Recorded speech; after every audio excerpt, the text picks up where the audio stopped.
Mesdames et messieurs, bonsoir, salut les amis, j'espère que vous allez bien. Bienvenue à la chaîne Ibra Show TV, IST Sport en français, tout simplement pour débriefer les matchs les plus importants, les matchs internationaux. Tout d'abord, je m'excuse d'avoir fait cette vidéo un petit peu en retard et pas dans les temps parce que tout simplement j'étais malade. Voilà, donc on va parler dans cette vidéo des matchs du Maghreb, donc les sélections maghrébines et arabes en général. On va parler de la Ligue des Nations de l'UEFA, donc de l'Europe, et on va parler aussi de la qualification de la Coupe du Monde pour la zone Amérique Sud. Donc voilà, restez avec moi après ce jingle et à tout de suite.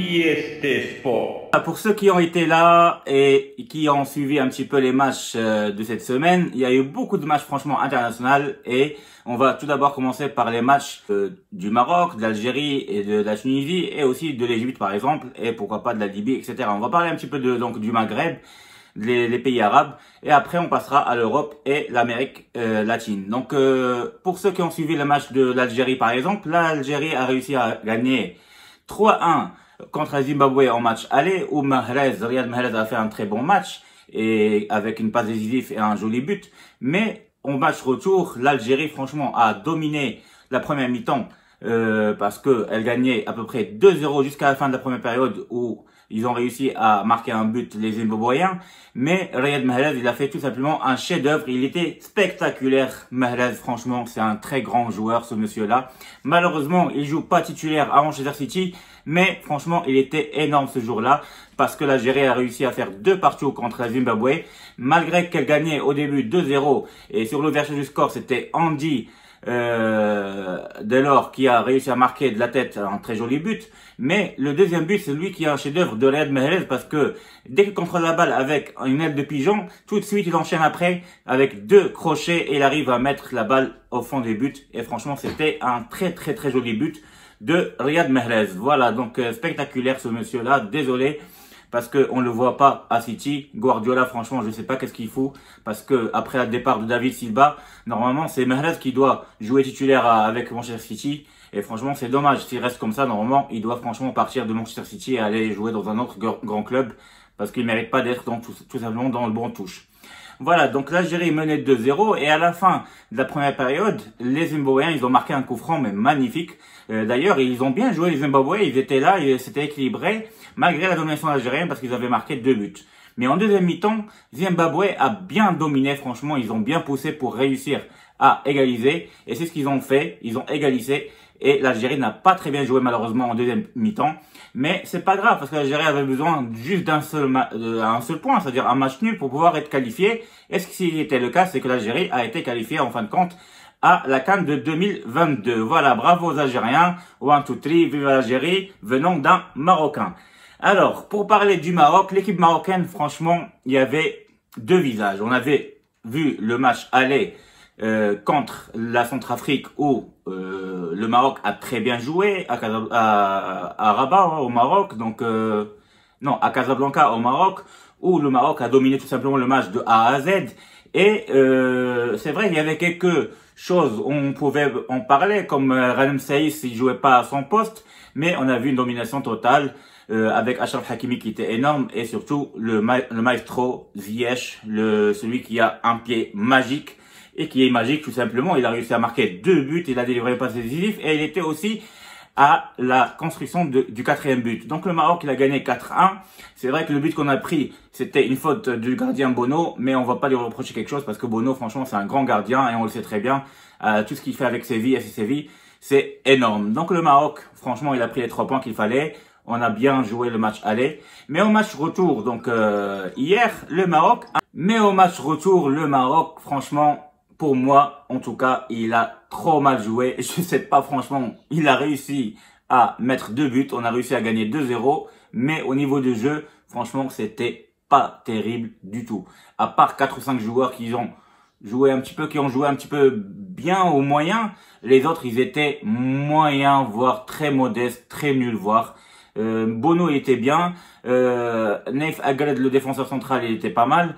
Avec Jawad Yamer quand il rentrait. Samima, il était moyen.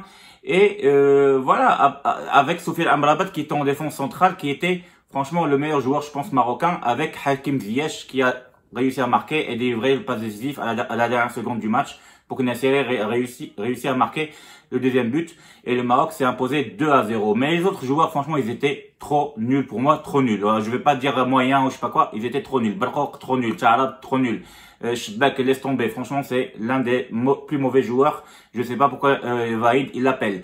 Ghanem Saïs, il joue pas à son poste. Et Hakimi, il joue pas à son poste. Donc franchement, il a trop mal joué.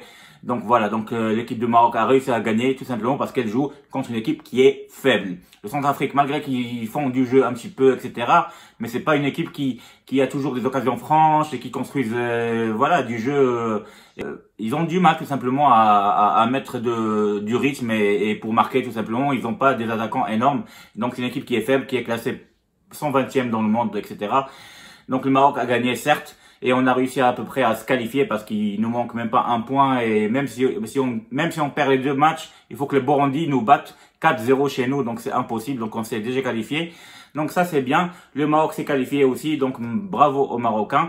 Mais au niveau du jeu, c'est pas ça. Il faut vraiment revoir plein de choses. Et il faut que Vaïd quand même commence à mettre les joueurs à leur place. Comme Achraf Hakimi, il peut jouer en arrière gauche aussi. Ou arrière droit. Et pas le faire jouer en haut. Ghanem Saïf, il doit jouer en tant que défenseur central. Et voilà, et faire jouer par exemple les joueurs qui savent jouer devant, comme Ben Sharqi, Rahimi, pourquoi pas, qui fasse revenir Boufal, fasse appeler Tanan. Oussama Tanan, il est très fort aussi. Donc je sais pas qu'est-ce qu'il fait Vaïd pour faire jouer des joueurs pas à leur poste du tout. Et on a vu que Chebek était trop nul. Malheureusement, Mezraoui il a pas joué et Chebek il était trop nul. Voilà. La Tunisie a réussi à se qualifier aussi en arrachant un match nul contre la Tanzanie à l'extérieur, un partout, sachant qu'ils ont gagné au match aller 1-0. Et franchement, voilà, donc la Tunisie, il n'y a rien à dire, ils se sont qualifiés, voilà. Khaoui, c'est lui qui a marqué le premier but qui était joli, grâce à Msakni, et voilà. Et du coup, franchement, il n'y a rien à dire, la Tunisie a fait le taf, elle a fait le boulot, donc bravo à eux aussi, aux Tunisiens.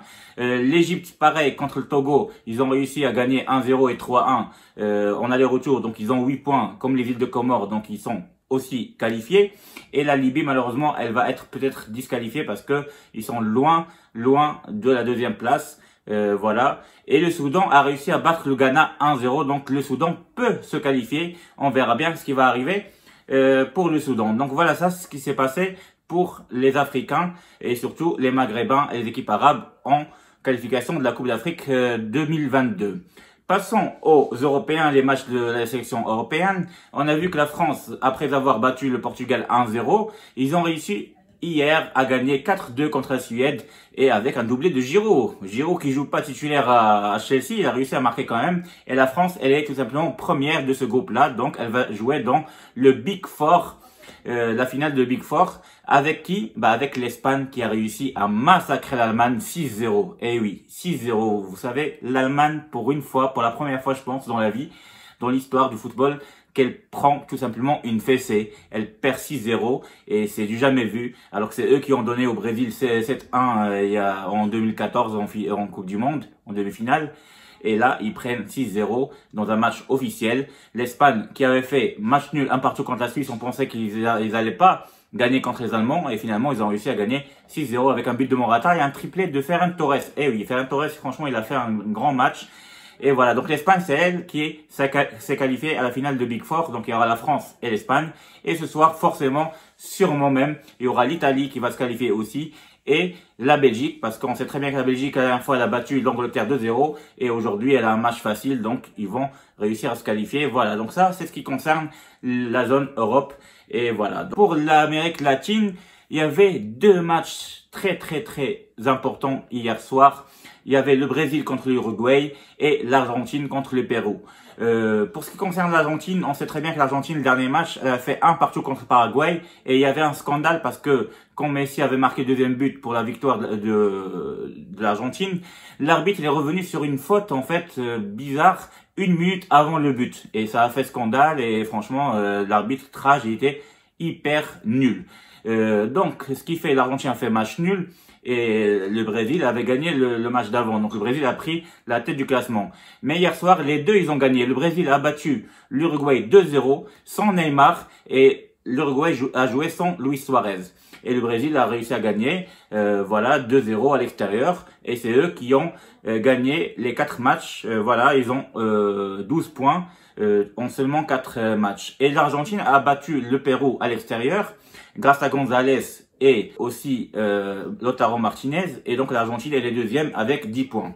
Et troisième, on trouve l'Équateur, et après il y a l'Uruguay et les autres avec 6 points. Voilà, donc je vous ai fait une vidéo pour débriefer tous les matchs les plus importants qu'on a eu cette semaine.